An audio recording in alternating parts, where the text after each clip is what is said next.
Welcome to the best motor show of the year. Autocar is bringing you everything from McLaren, Porsche, Volkswagen, Jaguar, everybody, because this is the 2018 Geneva Motor Show. We're going to start with a car that's behind me, which is the new Toyota Supra. Of a fashion. Toyota still are not telling us very much about this car, which will arrive next year after a 16-year absence for the Supra. So this is still a concept. It looks like a racing car, but here's what we think we know, okay? It's got a carbon fibre architecture, which it shares with a BMW Z4 replacement. It has a 3-litre turbocharged straight-six engine at the front, making around 330 horsepower, which should be good for a sub-4 second 0 to 60 mile an hour time. It'll weigh around 1,500 kilograms. It's rear-wheel drive. Toyota wants to make exciting cars. That's what they tell us. They will do so as of next year from around £50,000. This is the Ferrari 488 Pista. Loads to tell you about this, and it's all in the details. This is the follow-up to the 430 Scuderia and the 458 Speziale, in that it's a special series V8 powered mid-engine Ferrari sports car. It's got a challenge engine, basically. That's the race car engine dropped into the standard 488. That makes 49 horsepower more than a regular 488's engine, so it's now the most powerful V8 engine that Ferrari has put in a road car. It has 711 of hour brake horsepower, 720 metric. It drives through a slightly tweaked version of the standard gearbox, but the big news is all in the aerodynamics. At the front there is an S-duct. That takes air and it puts it up over the car to increase downforce. There's a larger spoiler at the back to do the same there. So overall downforce is up by 20%. Weight is down by 90 kilograms. Now some of that has come out of the interior. There's loads of carbon inside. There are carbon seats as standard. Some of that also comes from the engine. 18 entire kilograms comes from a lower engine. And not on this car, but we will show you the details of another car. There are some carbon fibre wheels which are 40% lighter than standard wheels. They cost 18 grand as an option on top of £252,000 that the rest of the car costs. When I say it's a special, not limited series Ferrari, there isn't a limit to the production numbers. It'll just stay in production until the 488 goes out of production. Volkswagen is up to 4 ID concepts now. We've been seeing ID concepts for years, but this one, it says, it's the ID Vision, will go on sale in 2022. Now, Volkswagen says it is the first Volkswagen that will not have a steering wheel, will not have pedals, but that won't happen at 2022. That fully autonomous stuff will come later. In 2022, what it will come with is electric power, as will all of these ID models. By about the middle of next decade, it reckons it will be selling 1 million electrically powered cars a year. Why? Well, it can't really talk about diesels very much anymore, can it? There are people evidently with nearly £250,000 to spend on a car, but who do not want to be recognised every time they drive it. For them, perhaps, is the Range Rover SV Coupe you see before me. Well, what's the difference? Well, there are no rear doors. It looks quite subtle, doesn't it? But actually, the only body panels carried over from the regular Range Rover are this bonnet and the lower part of the tailgate. Other than that, it has all been redone by Range Rover's SVO department.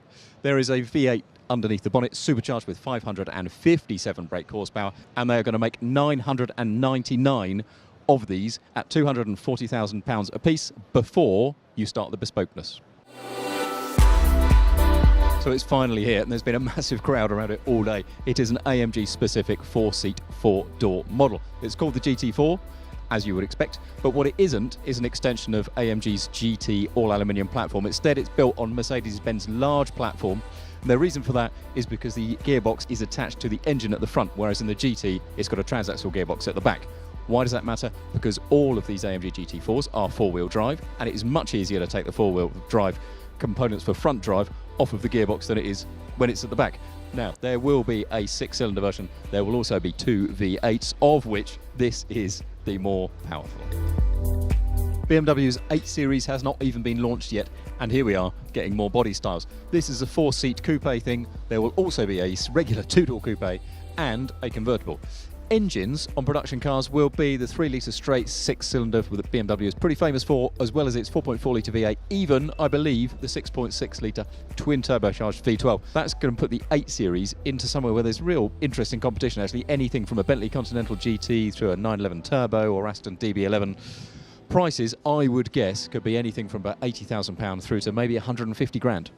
The I-Pace is the first pure electric vehicle from Jaguar Land Rover. It will be followed by an XJ electric saloon next year, and then there'll be a bunch of hybrids before 2020 as well. So the I-Pace has an electric range of about 300 miles, Jaguar reckons that by the time this car goes on sale in the summer, 100 kilowatt chargers will be far more prevalent, reducing the charge time it needs. The batteries in this are all mounted pretty low and it has a 50-50 weight distribution. Thanks to electric motors on the front and rear axles, it totals 395 horsepower. In all, it's about the same length as a Jaguar XE Saloon and costs 58,000 quid. This was a bit of a surprise today. It's called the Porsche Mission E Cross Turismo. There is a Mission E car in development for production already. This concept car contains lots of the production parts of that. So it has 2 electric motors, one front, one at the back, with 600 horsepower in total, and the floor is kind of all batteries. What this does is it introduces another potential body style to the Mission E range, which is going to be a kind of separate part of Porsche's lineup. So there are some design cues that are going to come from all Mission E's, such as the black and white badge in front of me rather than the colour one. The interesting thing, it's got a 330-mile range. They reckon you can charge that to 80% in 15 minutes, and if you just want a 5-minute charge, that might give you 60 miles of range. Right, you know the Lamborghini Huracan Performante that set production car circuit records everywhere? Well, this is that car with no roof. It has the same V10 naturally aspirated with 631 horsepower. It has a roof, though, which adds 125 kilograms to the weight, and of course that's a little bit higher up, so we would not expect handling to be anything like as sharp, but it does still retain all of the fancy aerodynamics that made this standard car so quick. So as well as adding 125 kilos, it also adds about 23,000 pounds. This handsome thing with people crawling all over it is the new Volvo V60. Now, Volvo's range is very straightforward. They've got 40 models, 60 models and 90 models, SUVs and estates and saloons all the way through. So the 60 and 90 are on a big platform. This is a V60. There'll be an S60 later this year.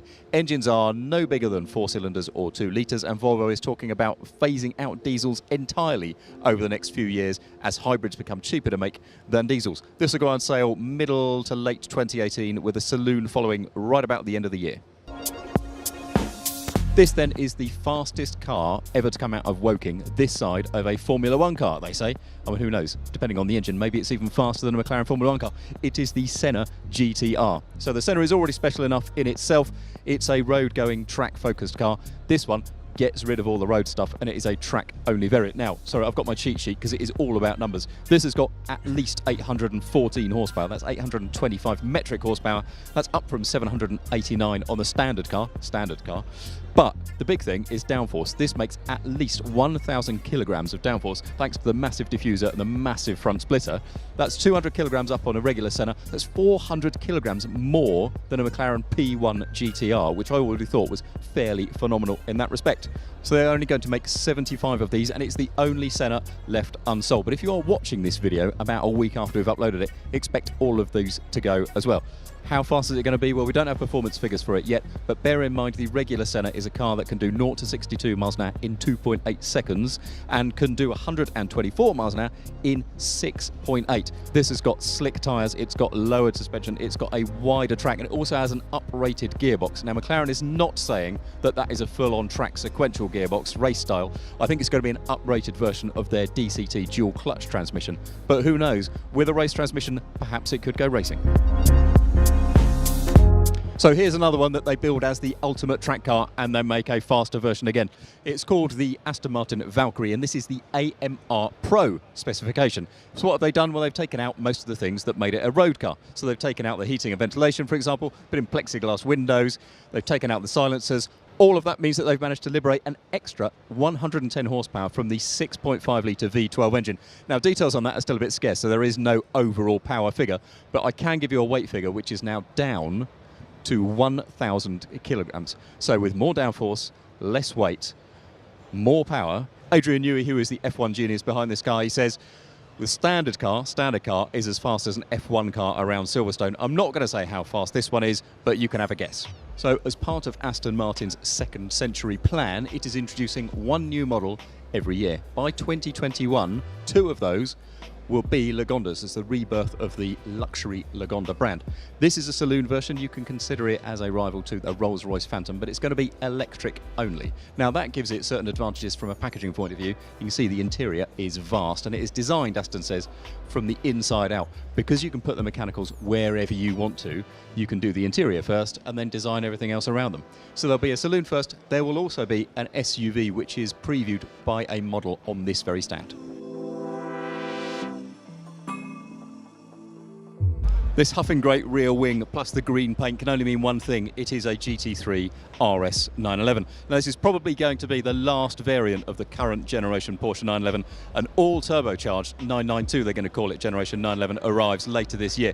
So in the meantime, this is it. A way to go out with a bang. It's got rose jointed suspension front and rear, just like the GT2 RS.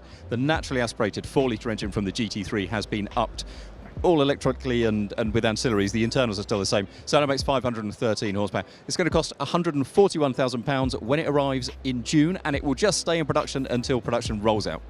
Thank you for watching, we really do appreciate it. Please don't forget to like, comment and subscribe. We've got videos here every week, and we're also at autocar.co.uk all the time.